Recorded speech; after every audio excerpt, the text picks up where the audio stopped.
నా ప్రార్థన ఆలకించయ్యా. ఇదిగో నా ప్రభు నీ రక్తం కూడా తీసుకొచ్చి నా ప్రభు కలిపి చల్లుతున్నాను దయగలను ఆయన తండ్రి. చేను పోయింది అనుకున్నాను నా ప్రభు. కాబట్టి తండ్రి నీ రక్తం కూడా చెల్లి బాగు చేసావు తండ్రి. ఈ పైరు కూడా మంచిగా ఉంచే భాగ్యం తెచ్చాయి. చాలా డబ్బు పెట్టాను నా ప్రభు.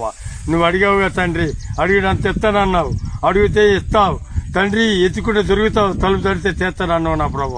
కాబట్టి తండ్రి చేను బాగుపడుచున్నా తండ్రి, బాకీలు పాలయ్యా నా ప్రభు. ఇది బాకీ తీర్చే భాగ్యం తెచ్చాయి. ఒక తల్లి అయితే తండ్రి బాకీ ఉందన్నప్పుడు పాత్రలు తెచ్చుకోమన్నావు, పాత్రలు నింపావుగా తండ్రి నూనె. అలాగనే నా ప్రభు ఇది తండ్రి పాత్ర కింద లెక్కట్టుకుని ఈ ఒక్క భూమిలో ఉన్న పంట నాకు ఇవ్వు తండ్రి. బాకీలు పాలయ్యండి నా ప్రభు. ఈ బాకీ తీర్చేది నీ బాధ్యత నా ప్రభు. తిండికి మాకు అన్నిటి కూడా కావాల్సింది తండ్రి. నేను అడిగి తండ్రి నీ ఏసు రక్తం కూడా దీంట్లో కలుపుకొని చల్లుతున్నాను. ఏసేపేటకి ప్రార్థించి అడిగి వేడుకుంటున్నాను తండ్రి. ఆమేన్.